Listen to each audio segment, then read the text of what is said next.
Welcome! In this explainer, we're diving headfirst into the rulebook of our digital world. We're talking about everything from the security policies that govern your 9 to 5, all the way up to the national laws that protect your data, your brilliant ideas, and your very identity online. If you've ever wondered what invisible structures keep our chaotic digital lives from falling apart, well, you've come to the right place. Okay, let's get right into it. But before we get into the weeds, let's start with a question that gets right to the heart of it all. So imagine this. You post a stunning photo from your last trip. You stay all night writing a piece of code that could change everything. You sketch a business plan on a napkin that feels like $1 billion idea. In that exact moment of creation, who legally owns it? Is it you, the creator? Is it the social media platform where you posted it? Could it be your employer since you were using a company laptop? The answer is, well, it's rarely a simple yes or no, and unpacking that complexity is exactly what we're here to do. To get those answers, we're going to go on a bit of a journey, starting small and zooming out to the big picture. First, we'll look inside a company with corporate digital defense. Then we'll pan out to the national level with India's cyber rulebook and its groundbreaking new data privacy law. From there, we'll zoom back in to see what these laws are actually protecting, your ideas under the vast umbrella of intellectual property. And finally, we'll get practical and talk about how to actively protect your own digital assets. It's our roadmap for today, so let's take our first step. First up, corporate digital defense. Now you might be thinking, why are we starting inside an office building instead of with the government? Well, it's because for most of us, this is where the digital rules have the most immediate and daily impact. Every single company, from a tiny startup to a massive corporation, needs its own internal rulebook. And this isn't just about protecting the company, it's about protecting its employees, its customers, and its data from the constant threats of the digital world. This is the first line of defense. At the very core of this defense is something called the Information Security Policy, or ISP. And I want you to really focus on that description, the digital constitution for a company. That analogy is just perfect, because this document is so much more than a list of IT rules. It's a foundational text that defines the rights and, just as importantly, the responsibilities of every single person in the organization. It dictates everything from how you create a password to how sensitive client data must be handled. This constitution builds trust, showing customers and partners the company is a responsible steward of their information. And it's the bedrock for complying with all the larger national laws we're about to discuss. So, what does this digital constitution actually stand for? Well, it's built on 3 unshakable pillars, famously known as the CIA triad. First, you've got confidentiality. This just means keeping information secret from people who shouldn't see it. A failure here is your classic data leak, like a hospital accidentally publishing patient records online. Next is integrity. This is all about making sure data is accurate and can't be tampered with. A failure of integrity could be a hacker getting into a bank system and changing account balances. And finally, there's availability. This means the data and systems are actually working when you need them. Think of a massive ransomware attack that shuts down a company's entire network. That's a catastrophic failure of availability. If you lose any one of these pillars, the entire security fortress can come crashing down. And building this fortress is not a one-time event. It's a living, breathing cycle. It all begins with assessment. A company has to know what it's protecting. Is it customer credit card numbers, proprietary source code? You can't defend assets you don't even know you have. Next, you draft the policy, writing clear, human-readable rules. But a policy gathering dust on a server is useless, which leads to the most critical step, training. Every employee, from the CEO to the intern, is a link in the security chain, and they have to understand their role. Then comes monitoring. Are people following the rules? Are the security tools actually working? This means regular audits and checks. And finally, the most crucial point for long-term survival, the policy must evolve. Hackers and threats change their tactics every single day, so a security policy written last year might already be dangerously out of date. It has to be a constant process of adaptation. Okay, so that's the fortress, the internal rulebook within a single organization. But every fortress exists within a larger kingdom, governed by the law of the land. So now let's zoom out to that national level and see how India's own cyber rulebook has been built and rebuilt over the last 2 decades. This timeline really shows how law is constantly playing catch-up with technology. Think about it. Back in 2000, the internet was a totally different world. The original IT Act was revolutionary simply because it gave legal validity to things like email and digital signatures, which paved the way for e-commerce. By 2008, the landscape had gotten darker. We had new threats like cyber terrorism and phishing scams, so the law was amended to criminalize them. Then, 2015 marked a huge moment for civil liberties, when the Supreme Court struck down Section 66A. This law had been used to arrest people for posting offensive content online, and its removal was a massive win for free speech. Fast forward to 2021, and the conversation had shifted to the immense power of social media giants, leading to new rules to hold them accountable. And all of that leads us to the biggest change yet in 2023. Now, let's be really clear. These laws are not just suggestions. They have serious teeth. The consequences for breaking them are severe, and for good reason. Hacking into a system or stealing someone's identity can land you in prison for 3 years. For the absolute worst offenses, like cyber terrorism, the punishment is life imprisonment. But the crucial thing to see here is that last row. The penalty for a significant data breach isn't jail time for an individual, but a massive financial penalty for the organization responsible. This marks a fundamental shift, making data protection a core business responsibility, with consequences big enough to get the attention of any boardroom. And that massive penalty brings us directly to the next major chapter in our story, the most significant update to India's digital rulebook in years. It's a law focused entirely on what many now call the most valuable commodity of the 21st century, your personal data.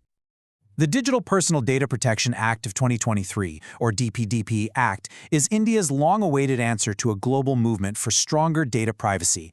Its whole purpose is to build a framework of trust between you, the individual, who the law calls the data principal, and the organizations that handle your data, known as data fiduciaries.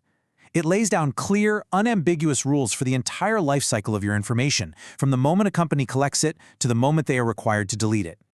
At its heart, the DPDP Act is a balancing act, and this slide shows that perfectly. On one side, it gives you, the individual, some really powerful rights.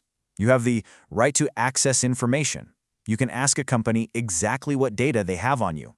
You have the right to correction and erasure. You can tell them to fix an old address or delete your account data. Crucially, you have the right to withdraw consent at any time. But on the other side of the scale are some heavy obligations placed on organizations. They must obtain valid consent in simple, plain language. They have to limit the purpose of use, meaning an app can't collect your location data for a game and then sell it to advertisers without your explicit permission. And they are legally required to implement security safeguards and report any data breaches. 250 crore rupees. Let that number sink in for a second. That is the maximum penalty an organization can face for failing to protect your data. This isn't just a fine. It's a powerful message from the government. It fundamentally changes the conversation inside a company. Data protection is no longer just an IT department issue. A number this large makes it a critical business risk that demands the attention of the CEO and the entire board of directors. It's designed to make sure companies take this stuff seriously. So far, we've talked about the rules for data and the penalties for breaking them. But our digital lives are about so much more than just data. They're about creativity, innovation, and expression. They're about our ideas. And that brings us to the fascinating and vital world of intellectual property, or IP. So, what even is intellectual property? Well, simply put, it's property that comes from your mind. It's the novel you wrote, the melody you composed, the logo you designed, the algorithm you coded. The whole purpose of IP law is to create an environment where this creativity can flourish. It does this by giving the creator a kind of temporary monopoly, a set of exclusive rights over their creation. This allows them to benefit from their hard work and prevents others from just stealing and profiting from it. And in the digital age, where ideas are the new currency, protecting IP is absolutely essential for driving innovation. Now, let's clear up two of the most common and most commonly confused types of IP, copyright and patents. On the left, we have copyright. This protects the expression of an idea, not the idea itself. Think of the specific words in a novel, the notes in a song, or the lines of code in a program. And the really important thing to remember about copyright is that it's automatic. The second you create something original, you own the copyright. On the right, we have patents. A patent protects the idea itself, a new, useful invention or process. To get a patent, you have to go through a long and rigorous application process to prove your invention is truly new. And the protection period is very different too. Copyright usually lasts for the creator's lifetime plus 60 years, while a patent gives you 20 years of exclusive rights. But the IP universe is much bigger than that. A trademark protects a brand's identity. It's the Nike swoosh or the name Amul. It's the symbol that tells you where a product comes from. A trade secret is valuable business info that a company keeps under lock and key, like the famous recipe for Coca-Cola or Google's search algorithm. An industrial design protects a product's unique look. Think of the distinctive shape of a specific car. And finally, a geographical indication, or GI, is for products from a specific place that have a certain reputation because of it, like authentic Darjeeling tea or Alfonso mangoes.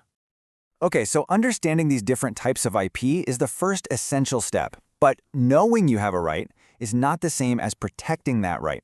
So for our final section, let's shift from theory to practice and look at the common threats your digital assets face and the actual strategies you can use to defend them.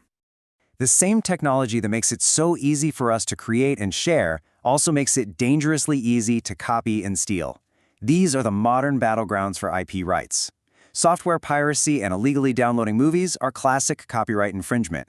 Trademark misuse is everywhere, with countless websites selling counterfeit goods with fake logos. Domain squatting is when someone registers a domain name like yourbrand.net, hoping to sell it back to you for a huge profit. And of course, plagiarism and the outright theft of trade secrets are constant, high-stakes threats. But the good news is, you are not defenseless against these threats. India has a really robust legal shield designed to protect these assets.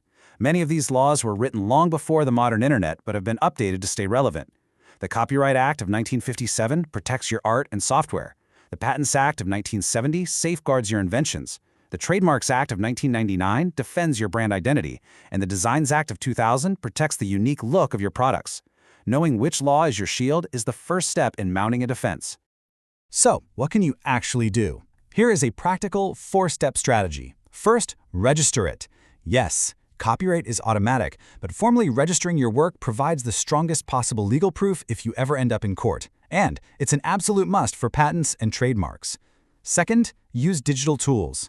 Simple things like watermarks on your photos can deter theft. Encryption can protect your sensitive files. Third, use legal agreements. Before you share a business idea, use a non-disclosure agreement or NDA. If you want to let others use your work, have a clear licensing agreement. Finally, and this is the ongoing part, monitor and enforce. IP protection isn't passive. You have to actively look for infringement, send takedown notices to platforms, and, if necessary, be prepared to take legal action to defend what is yours. And that brings our entire journey full circle. We started inside the corporate fortress with its internal security policies. We zoomed out to see the national laws governing cyberspace and our personal data. And then we zoomed right back in on the precious assets, our intellectual property, that these laws help protect. So the big takeaway is this. All of these rules, from the most mundane password policy to the most powerful national law, share one unified goal: to build a digital world that is secure, trustworthy, and fair. A world where our personal information is respected and our creative sparks are protected and encouraged to burn bright. But as we close, this entire rulebook is already facing its next great challenge. I'll leave you with this final thought. In an age of generative AI that can write poetry, compose music, and create incredible art from a simple text prompt, what does the concept of an original creation even mean anymore? And who is the creator? Is it the human who wrote the prompt, the company that built the AI, or the AI itself? The very definitions we've talked about today are being questioned, and our laws will have to evolve once again to find the answers. Thanks for watching.